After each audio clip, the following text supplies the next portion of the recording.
vamos a ver que hay dos tipos de hermanos. Esto es sumamente claro, porque tenemos el hermano biológico con aquel que hemos crecido, pero también nos encontramos con ese hermano que es espiritual. Y la realidad es que no es simple separar mi hermano biológico del espiritual, porque hay características que van de un lado para el otro y se comparten.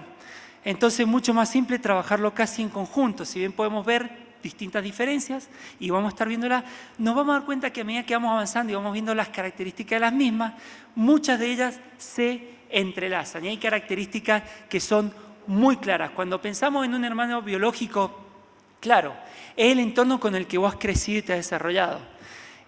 Seguramente es con el primero que te has divertido, que has jugado, también que has sido celoso, seguramente al que le has pegado le has mentido, te has divertido, como decíamos, muy compartido, pero también se ve el egoísmo cuando no quieren compartir un juguete y de un momento veías unos angelitos jugando y el ambiente era un espectáculo digno de ser, te podría decir, pintado en un cuadro. Y de un segundo al otro, ese cuadro se desvirtuó, empezó la pelea y empieza algo que cuesta frenarlo y los hermanos, si están jugando unidos, se empiezan a pelear, se empiezan a querer golpear y vos los tratás de separar y ahí tiene que entrar el padre, la madre para tratar de que de alguna manera eso se aplaque y deje de estar. Pero esto es en realidad el vínculo de los hermanos. Porque uno en ese entorno familiar, en este entorno de los hermanos de sangre, en ese contexto familiar, uno se muestra tal cual es. Realmente no hay mirada más pura que la que vos podés tener dentro de tu familia, ya sea en el rol de hermano, de hijo o de padre. Porque vos en ese ámbito, que es un ámbito de suma confianza, sos tal cual sos, te mostrás completo. Por ahí uno viene a la iglesia y hay ciertas cosas que las contiene un poco más. El enojo lo refrenás un poco más, pero en tu familia sos más natural y si algo te molesta, lo expresás. Y se empiezan a ver ciertas cosas, es un vínculo único, es duradero, son los compañeros de juego, son los confidentes y son también nuestros defensores, pero también son críticos nuestros hermanos, porque en ese ámbito tu hermano al verte tal cual es, te puede criticar y esto es real. Todos nos hemos sentido criticados, pero también todos hemos criticado. No solamente nos sentimos, sino que nosotros hemos sido críticos con nuestros hermanos. También, cuando pensamos en esto del hermano biológico, también tenemos un hermano espiritual. Y acá las características son distintas y vamos a ver que algunas se entrecruzan y tienen similitudes. El hermano espiritual tiene otra riqueza y el hermano espiritual para la vida del creyente tiende a ser de bendición, de crecimiento y de fortaleza. Esto es algo que nos regala el Señor. Es una fuente de bendición, de crecimiento y de fortaleza. Hay algo que es sumamente lindo, muchas gracias Diego, es que el hermano espiritual es un regalo que el Señor nos hace y del cual nosotros disfrutamos. El biológico se hereda, vos no lo elegís. Así que lo que tenés que querer como es. Esto es una realidad. Pero el espiritual, muchas veces uno tiene hermano en Cristo, pero vas teniendo afinidad y te vas acercando y vas abriendo tu corazón y vas compartiendo con ciertas personas por afinidad, por carácter, por ministerio. Y esta persona te bendice, te hace crecer, pero también te fortalece. O en definitiva, esto debería suceder cuando vos estás cerca de ese hermano que es completamente espiritual. La palabra de Dios está llena de ejemplos. El Señor utiliza mucho el núcleo familiar, la relación de hermanos para poder explicar un montón de cosas y poderla clarificar. Porque la familia es un concepto tan claro y tan lindo que el Señor va tomando y la palabra de Dios toma este ejemplo de familia. La familia de Dios es un regalo que a través de la entrega del Señor nosotros recibimos. Pero no solamente que pasás a ser parte de una familia, pasás también a tener hermanos espirituales y es parte de la riqueza. Hermanos que si hay características que nos tienen que unir con ellos es amor, unidad, enseñanza y responsabilidad mutua. Hay versículos que nos muestran características de esto que les estoy hablando. Fíjense, Salmo 133, 1. Qué maravilloso y agradable es cuando los hermanos conviven en armonía. Primera Juan 3:16 dice, conocemos lo que es el amor verdadero porque Jesús entregó su vida por nosotros, de manera que nosotros también tenemos que dar la vida por nuestros hermanos. Hebreos 13:11 dice, sigan amándose unos a otros. ¿Cómo qué? Como hermanos. Trae otra vez esta referencia, ese amor de hermano que tiene que estar. Ya sé también en los tiempos que vivimos que no siempre esto es una realidad en todas las familias. No todos los hermanos disfrutan de tener un hermano. Hay familias que son más problemáticas y puede ser esa hoy tu realidad. Podés haber tenido una muy mala relación o estar teniendo una muy mala relación con tu hermano, como así cuando hablábamos de mamá, de papá, o en tu rol de hijo, también estar atravesando situaciones. Pero lo lindo es que cuando vos conocés al Señor, el Señor empieza a suplir y a corregir cada una de estas áreas. Si vos no has tenido un buen hermano, no sabés lo que es tener una relación que te edifique, que te contenga, que te bendiga, dentro del cuerpo de Cristo tendrías que encontrar estos hermanos que realmente potencien todas las cualidades positivas que tenés vos y las lleven al máximo. Eso debería ser una realidad en nuestras vidas. Pero los versículos siguen. Tenemos en Mateo capítulo 22, del 37 al 39, al Señor le estaban preguntando por el mayor de los mandamientos. ¿Cuál era el más importante? ¿Cuál es el mandamiento que debían seguir por excelencia? Y esta es la respuesta del Señor. Dice, ama al Señor tu Dios con todo tu corazón, con toda tu alma y con toda tu mente. Este es el primer mandamiento y el más importante. Y después sigue el Señor. Pero hay un segundo mandamiento que es igual de importante. Ama a tu prójimo como a ti mismo. Y la palabra prójimo para nosotros es una palabra conocida, porque prójimo viene de próximo, y cuando uno piensa en proximidad, y ahí viene el hermano, viene la familia, viene el núcleo íntimo tuyo con el que vos compartís mucho. Y el Señor nos pide que tengamos este amor. También en 1 Pedro 3:8 encontramos, por último, todos deben ser de un mismo parecer, tengan compasión unos de otros, ámense como hermanos y hermanas, sean de buen corazón y mantengan una actitud humilde. Y ahí aparece un nuevo condimento, la humildad.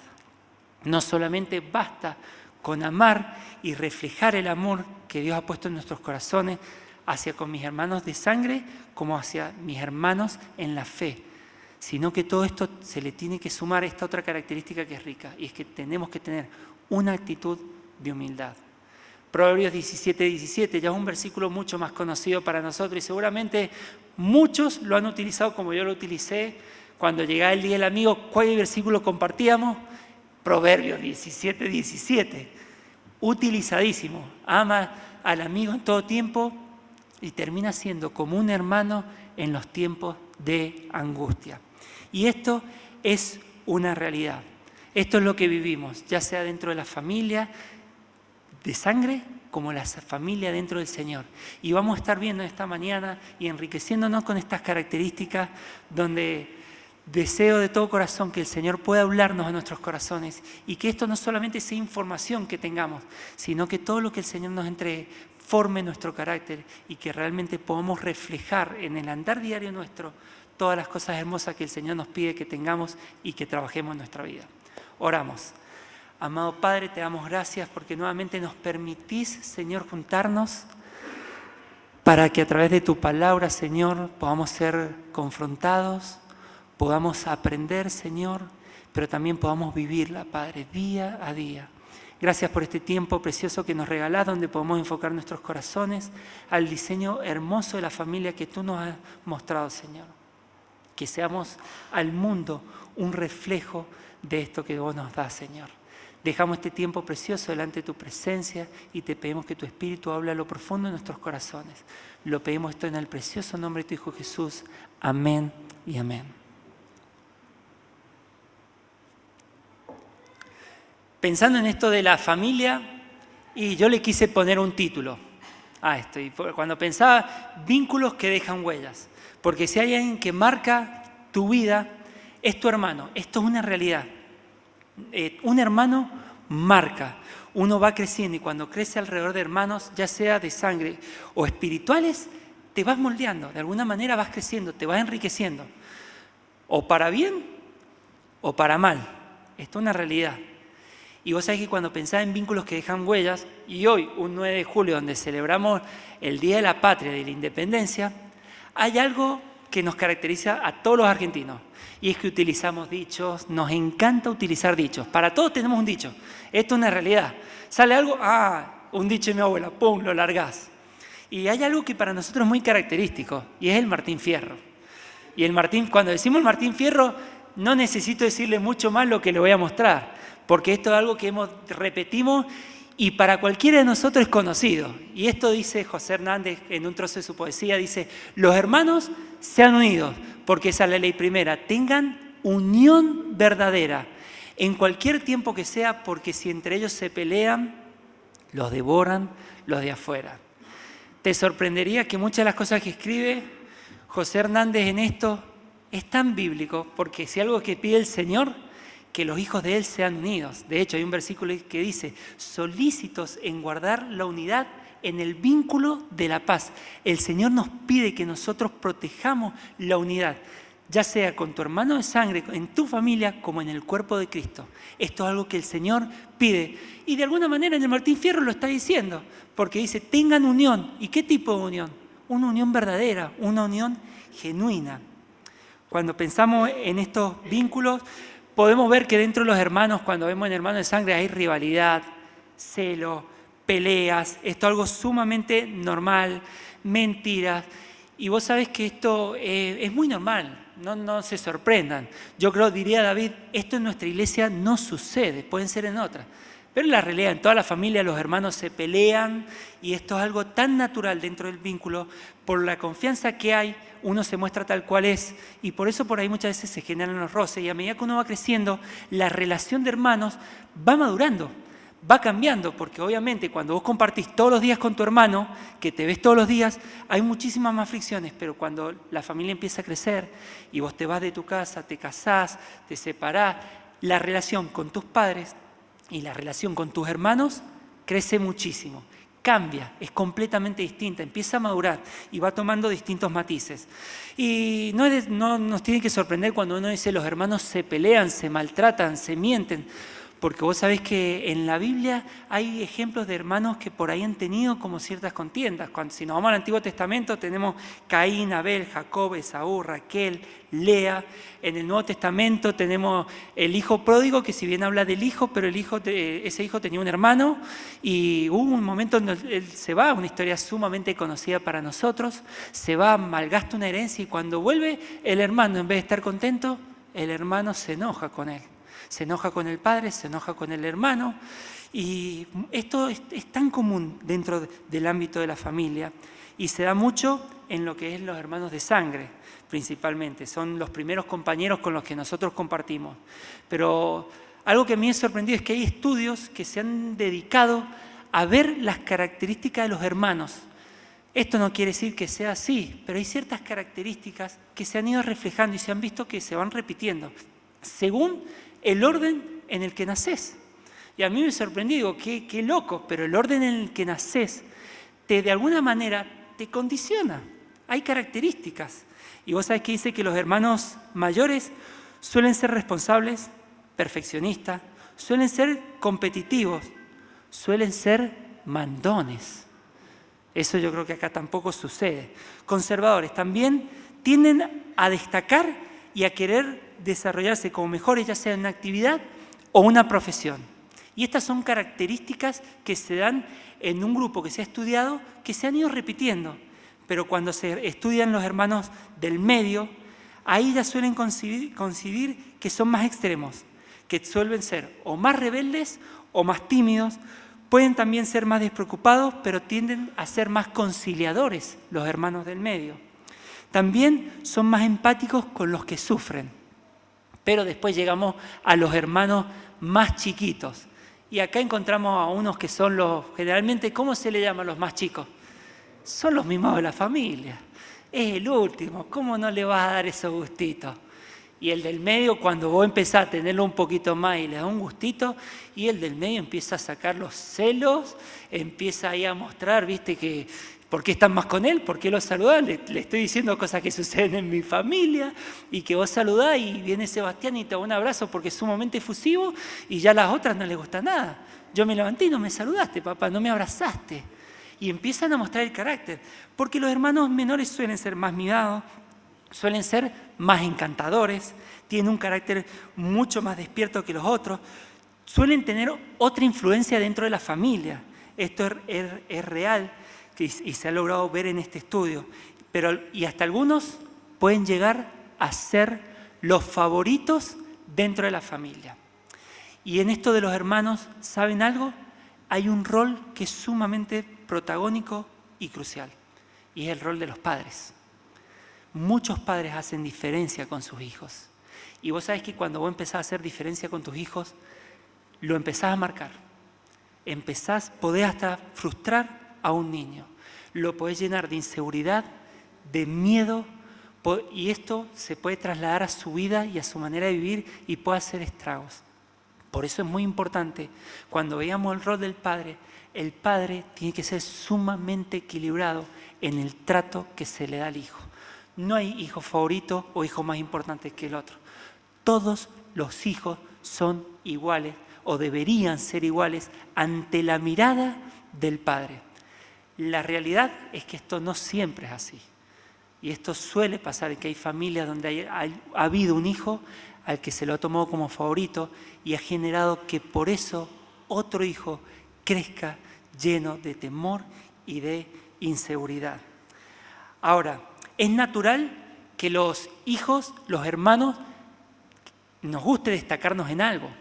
El hecho de quererte destacar es porque necesitas sentirte valioso, en algo tenés que destacar. Y cuando empezás a ver tus hijos, cada uno tiene una característica rica que el otro no la tiene. Y es normal, uno se puede destacar en una cosa y está bueno. Y ellos mismos se van desarrollando y van formando su carácter y quieren sentirse valiosos. ¿Valiosos para quién? Para mamá y papá. Ellos necesitan saber que hay algo que lo hacen bien. Hay algo que a papá y a mamá los alegra. Que para papá y mamá son valiosos porque eso que tienen es sumamente lindo. Pero cuando los hermanos empiezan a tener celos, contienda y pelea, vos sabés que hay preguntas que nos tenemos que hacer. ¿Qué situaciones se pueden dar entre hermanos? Pero también, ¿qué recursos tenemos a la luz de la palabra para generar vínculos sanos? Porque si algo que tenemos que velar los hermanos es de tener entre nosotros vínculos sanos, pero también el padre de generar que los hijos tengan vínculos sanos entre ellos, así como fomentamos y queremos tener un vínculo sano de nosotros, nuestra relación como padres hacia el hijo. Y hay versículos que son pero tan claros con esto. Y encontramos en Efesios, en capítulo 4, versículos 31 y 32, que dice: líbrense de toda amargura, furia, enojo, palabras ásperas, calumnia y toda clase de mala conducta. Por el contrario, sean amables unos con otros, sean de buen corazón y perdónense unos a otros, tal como Dios los ha perdonado a ustedes por medio de Cristo. Ya sé, se te puede cruzar y me puedes decir: Fer, este versículo está dirigido a una iglesia. Eso está dirigido a una iglesia. Y es verdad, es algo que está dirigido a una iglesia. ¿Y la iglesia está llena de qué? De hermanos. Entonces esto aplica de forma directa para nosotros en cómo tenemos que ser como hermanos. Y esto aplica tanto como para con tu hermano de sangre como para tu hermano de espiritualidad. Y el Señor nos pide que nos libremos, porque muchas veces miramos a nuestros hermanos con mucho juicio y muchos preconceptos. Y el Señor nos pide que nos libremos de todo eso. Pero hay varios versículos, otro más, lo encontramos en Filipenses, en el capítulo 2, versículos 3 y 4, donde dice: no sean egoístas, no traten de impresionar a nadie, sean humildes, es decir, considerando a los demás como mejores que ustedes. No se ocupen de sus propios intereses, sino también procuren interesarse por los demás. Qué lindo es tener esta perspectiva y no ser egoísta. Muchas veces de los problemas que se generan es porque nuestra mirada está completamente teñida de egoísmo. Y de esta forma, cuando nosotros pensamos y vamos a lo que es un hermano en la fe y lo que esto nos enriquece, para los hijos de Dios esto es sumamente más rico y mucho más amplio. Para aquel que conoce a Dios, no sabe lo que es tener un hermano en la fe. Pero aquellos que hemos aceptado a Jesucristo como nuestro único y suficiente Salvador, empezamos a tener hermanos espirituales. Entonces esta familia se empieza a ampliar y enriquecer y empieza a tomar distintos matices en nuestra vida. Características que empieza a tener este hermano espiritual. Primero, nos sentimos identificados con él, pero también esto genera en nosotros tener responsabilidad, nos da un sentido de pertenencia, apoyo, pero también genera que tengamos un cuidado mutuo. Claro, es que al comprender la entrega del Señor Jesús, que recién lo cantamos, tenemos un sentido de pertenencia a esta familia. Aquella persona que llega y ha sufrido y no ha tenido una familia, de golpe llega a la iglesia, conoce al Señor Jesús, abre su corazón y se lo entrega, empieza a tener un sentido de pertenencia, porque esta familia espiritual lo empieza a abrazar. ¿Quién de nosotros podría decir que no tiene un amigo que lo ha bendecido dentro de la iglesia, dentro de esta familia preciosa? Por el contrario, yo creo que tenemos muchísimos amigos que en momentos complejos de nuestra vida han sido pilares de sostén para nosotros. En momentos donde la tristeza, la angustia te pasaba por encima y han habido hermanos que han estado orando por vos, intercediendo y clamando para que Dios te mantuviera firme, para que pudieras salir de ese tiempo de prueba que estabas atravesando. Cada uno de nosotros seguramente tiene esos hermanos que lo bendicen. Y si no, deseo profundamente que lo puedas encontrar dentro de la familia del Señor. ¿Sabes qué? Cuando el Señor entrega su vida y pasamos a ser parte de esta familia, hay una relación que es íntima y es especial. Y es la que empezamos a tener cada uno de nosotros con el Señor Jesús. Y el Señor Jesús nos trata a nosotros como hermanos. Y vos sabés que cuando el Señor a nosotros nos pone a la par de Él como hermanos, empezamos a ser coherederos de todas las bendiciones que tenemos en los cielos con Él. Qué lindo es poder tener esta mirada y poderlo ver de esta forma. Ahora, ¿por qué el Señor Jesús a nosotros nos llama hermanos? ¿Por qué? Es la pregunta que yo me empecé a hacer cuando empecé a estudiar el tiempo. ¿Por qué me llama hermano? Ya sí, me hizo coheredero, ya sé su entrega, la comprendo, pero ¿por qué nos llama hermanos? Y hay varias razones por las que el Señor a nosotros nos llama hermanos. La primera, porque compartimos una identidad en común. Dice Romanos 8:17, y si hijos también herederos, herederos de Dios y coherederos con Cristo. Porque en el momento que vos aceptás a Jesucristo como tu Salvador, no solamente formás parte de la familia del Señor, no solamente tenés hermanos en la fe, sino que todas las promesas eternas, todo lo que el Señor ha prometido que vamos a tener, somos parte con el Señor Jesucristo. Empezamos a ser coherederos de eso que tenemos como promesas. Pero no solamente por esta razón y que somos coherederos con el Señor, sino también porque Jesús se hizo humano como nosotros. Y vos decís, ¿qué tiene que ver que el Señor se haya hecho humano? Y que el Señor sabe todo lo que pasamos nosotros, porque Él lo pasó en muchísimo mayor. No hay nada que podamos pasar nosotros que no podamos superar, porque el Señor Jesús salió probado y aprobado en absolutamente todo. Dice Hebreos 2:17, por tanto, debía ser en todo semejante a sus hermanos, para venir a ser misericordioso, fiel sumo sacerdote en lo que a Dios se refiere, para expiar los pecados del pueblo. No solamente tenemos un Salvador que ha derramado su sangre y que nos ha permitido tener una eternidad junto al Señor, sino que Él ha atravesado todo lo que nosotros podemos atravesar. Él nos entiende completamente. No hay nada que vos puedas atravesar o que hayas atravesado, ninguna lastimadura en tu vida que Él no comprenda, porque Él fue hombre y sintió todo lo que cualquiera de nosotros puede sentir. Pero no solamente por eso el Señor nos llama hermano, sino porque Jesús, al hacerse hombre, también fue nuestro ejemplo y también fue un gran líder. Y en este liderazgo que el Señor hizo con sus discípulos, los que termina llamando hermanos, Él mostró una forma en la que teníamos que ser. Y cuando uno tiende a escuchar la palabra líder, lo primero que tiende es como que vos estás encima de los otros y como que todos te tienen que ir siguiendo a vos y vos sos una autoridad. Y por el contrario, cuando vos ves la palabra líder en la vida del Señor Jesús, encontrás en contraposición de lo que suena una humildad extrema. Al contrario de que lo siguieran, él sirvió. De hecho, hay un cuadro precioso donde el Señor le lava los pies a los discípulos. Mayor muestra de humildad para que ellos siguieran sus pisadas. Eso es ser un líder, es mostrar lo que deben hacer los demás.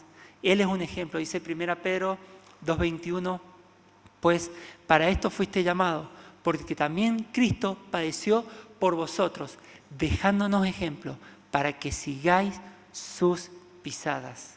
Por eso decía que el título, vínculos que dejan huellas.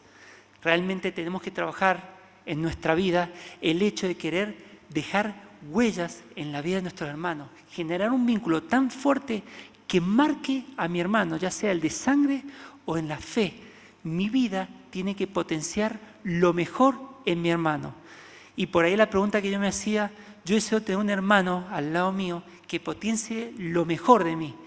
Y lo malo mío tienda a marcármelo para que eso realmente lo pueda trabajar y lo vaya sacando. Pero en medio que me hacía esta pregunta, la otra pregunta que se me vino es, ¿qué clase de hermano estoy siendo yo? ¿Realmente soy el hermano que bendice? ¿Soy el hermano que cuando me acerco a la vida de otro potencio lo mejor? Que si hay algo malo en él, la tendencia al estar cerca de él es que eso se tienda a desaparecer, marcarlo como amor para que lo elimine de su vida y que las cosas buenas potenciarlas, porque vos sabés que esto es lo que hacía el Señor Jesús. El Señor Jesús, una de las cosas que le pidió a todo aquel que lo siguiera es que le entregara de forma genuina su corazón. Al Señor no le importaba su pasado, el Señor los perdonaba. Si algo quería el Señor, era el corazón de cada uno de aquel que lo seguía. También nos llama hermanos porque a través de su entrega nos redimió y nos reconcilió con el Padre. Dice Colosenses, el capítulo 1, versículos 19 al 22, porque agradó al Padre que en Él habitase toda plenitud y por medio de Él reconciliar consigo todas las cosas, así las que están en la tierra como las que están en los cielos, haciendo la paz mediante la sangre de su cruz. Y vosotros también, que erais en otro tiempo extraños y enemigos en vuestra mente, haciendo malas obras, ahora os ha reconciliado en su cuerpo de carne por medio de la muerte, para presentarnos santos y sin manchas e irreprensibles delante de Él.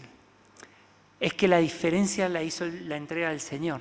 Cuando uno empieza a hablar de lo que es ser hermano y empieza a mirar estas características y lo empieza a mirar espiritualmente, es imposible no mirar esto sin la entrega del Señor.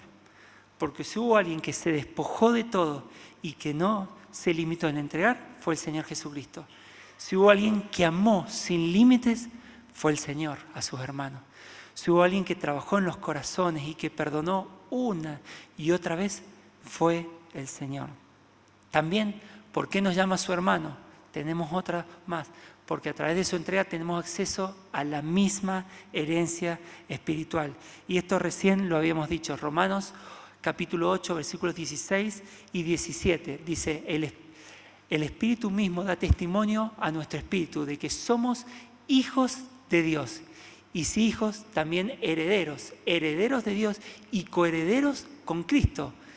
Si es que padecemos juntamente con Él, para que juntamente con Él seamos glorificados.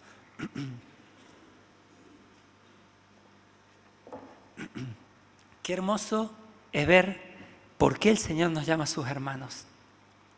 Y lo más hermoso es que cuando nosotros empezamos a comprender algo de la mirada del Señor y de sus características, somos confrontados, cada uno de nosotros, a tener que desarrollar en nuestra vida esas mismas características. El andar diario tiene que ser un andar donde la persona, las características del Señor Jesucristo, día a día se vayan formando en nosotros. Y cuando pensaba en estas características del Señor, pensaba en la mirada que el Señor tuvo hacia cada uno de sus hermanos. Porque el Señor nos llamó sus hermanos por algo. Pero ¿cómo era la mirada del Señor Jesús para con sus hermanos? Y vamos a encontrar unas características que son sumamente lindas, pero también son desafiantes porque nos llevan a vivir una vida donde trabajemos estas características. Y la primera que vamos a ver es amor compasivo. El Señor tenía una mirada tan tierna y tan despojada de prejuicios, tan despojada. Y el Señor en Mateo 9:36 dice, al ver las multitudes tuvo compasión de ellas porque estaban angustiadas y desamparadas como ovejas sin pastor. Fíjate que esta mirada la tuvo el Señor con personas que muchos de ellos no habían entregado su corazón a Él, no habían rendido sus vidas. Si el Señor tuvo compasión por ellos, imagínate la compasión que tiene por vos. Imagínate la mirada. Por eso cuando decíamos una mirada sin prejuicios, por ahí nosotros conocemos cosas de un hermano y la mirada que solemos tener es sumamente prejuiciosa. Y es lamentable porque uno tiene que trabajar y tiene que romper todos esos prejuicios. Los tenés que soltar, ¿sabes por qué? Porque el Señor Jesús te mira sin prejuicios, no mira tu pasado. ¿Sabes lo que Dios mira cuando te mira? Tu potencial. Lo que vos podés ser cuando te entregas tu vida y la pones en sus manos. El Señor mira eso y el Señor quiere que entreguemos nuestra vida y que miremos de la misma forma que Él mira, con un amor compasivo. Pero no solamente el Señor te mira con este amor compasivo, también te mira con misericordia y con perdón. No basta solamente con ser compasivo. El Señor te mira con esa mirada, pero también te perdona. Dice Lucas 23:34, Jesús decía, Padre, perdónalos porque no saben lo que hacen. Este versículo se da en medio de un cuadro de entrega total de parte del Señor.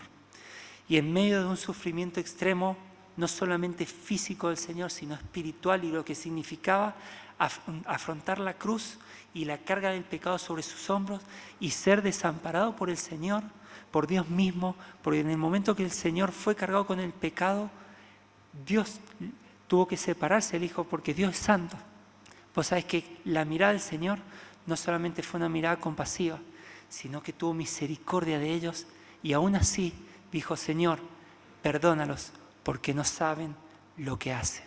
Pero la mirada del Señor sigue siendo más profunda, porque el Señor si algo que tiene es una aceptación incondicional.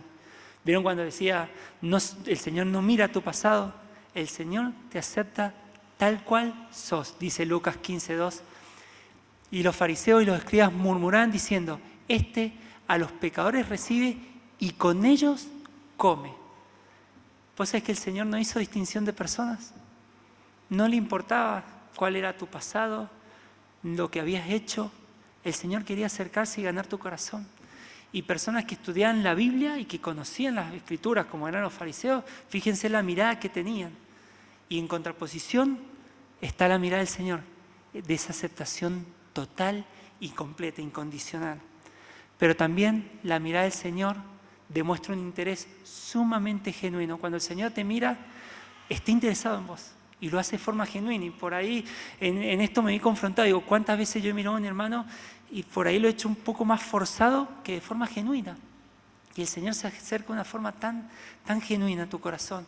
Dice Juan, el capítulo 4, versículos 7-9, vino una mujer de Samaria a sacar agua. Y Jesús le dijo, dame de beber, porque sus discípulos se habían ido a la ciudad a comprar de comer. La mujer samaritana le dijo, ¿cómo tú, siendo judío, me pides a mí de beber que soy mujer samaritana? Porque judíos y samaritanos no se tratan entre sí. Acá vemos nuevamente el corazón del Señor. El Señor sabía que en ese momento los judíos y los samaritanos no se hablaban, no se acercaban, no están en el mismo momento. Pero el Señor vino a romper un montón de paradigmas.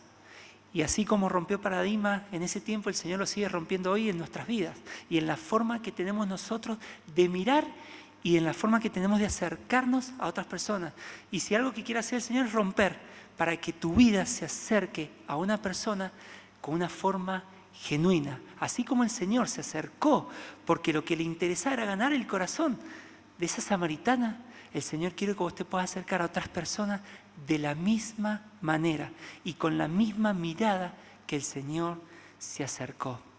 Pero también el Señor cuando se acerca a nuestra vida, la mirada que Él tiene, no solamente quiere ganar tu corazón, Él quiere impactar tu vida. Y cuando el Señor impacta tu vida, lo que viene a colación es una transformación. Somos llamados a ser transformados. Dice Lucas 5, 27 y 28, después de esto salió y vio a un publicano llamado Leví, sentado al banco de los tributos públicos, y le dijo, sígueme. Y dejándolo todo, se levantó y le siguió. Qué lindo es cuando el Señor te llama. Qué lindo es poder despojarte de todo eso y decir, esto no me va a sujetar a mí. Lo suelto y sigo al Señor. Así como este cobrador de tributos lo siguió, que nosotros podamos seguir al Señor. Pero nuestra vida tiene que ser una vida que motive y que transforme a aquellas personas que quieren seguir al Señor. Pero si mi vida no se acerca con un interés genuino, no soy una persona que sepa perdonar, que muestre misericordia, si no soy una persona que muestre un amor compasivo, va a ser muy difícil que mi vida logre en la vida de un hermano una transformación. Por eso estas características del Señor son las que tenemos que trabajar en nuestra vida. Hay una frase, para ir cerrando, que es hermosa y quería que la leyéramos todos. Dice, que podamos abrazar el llamado de ser hermanos en Cristo con amor, unidad y servicio. Recordemos que nuestra identidad como hijos de Dios y nuestra responsabilidad mutua en la familia de Dios nos desafían a amarnos, edificarnos y apoyarnos unos a otros. Que nuestras vidas reflejen el amor y el ejemplo de Jesús, siendo una comunidad de hermanos que impacta al mundo con su amor y gracia. Sigamos creciendo juntos en la fe, viviendo en armonía y mostrando al mundo el verdadero significado de ser hermanos en Cristo. Que la familia de Dios sea un testimonio vivo del amor y de la unidad que encontramos en Él. Esto tiene que ser una realidad en cada día de nuestra vida. El hecho de estar estudiando la familia nos desafía, tanto a los que somos padres en el rol de padres, de maridos, de esposas, de hijos, pero también en el rol de hermanos, de ver cómo estamos viviendo cada uno de nuestros roles. Porque si queremos impactar al mundo, tenemos que tomar las características que el Señor tuvo. Y para esa transformación tenemos que haber pasado por la cruz de Cristo. Y yo no sé si todos los que estamos acá han tenido un encuentro personal con el Señor, se han comprendido lo que en un rato vamos a estar celebrando, que hasta a través de los símbolos recordamos la entrega. Y hemos estado viendo que a lo largo de todo este camino de ver lo que significa ser hermanos, la entrega del Señor Jesús es lo que dio posibilidad de que nosotros podamos ser hermanos en la fe. Si realmente no has tenido un encuentro personal con el Señor, es tan simple como abrirle tu corazón, entregárselo, pedirle perdón por tus pecados, pedirle que habite y que te guíe y empezar a vivir bajo lo que Él quiere. Si ya sos un hijo de Dios, pero te das cuenta que hay muchas cosas que todavía tienes que seguir trabajando, hoy es una nueva posibilidad. Un nuevo día de vida es una nueva posibilidad que la podamos aprovechar para sacarle el máximo provecho. Oremos. Amado Padre, te damos gracias porque tu palabra, Señor, es una palabra viva que habla a nuestros corazones cada vez que nosotros nos acercamos a ellas. Gracias, Señor, por tu palabra, gracias por tu entrega.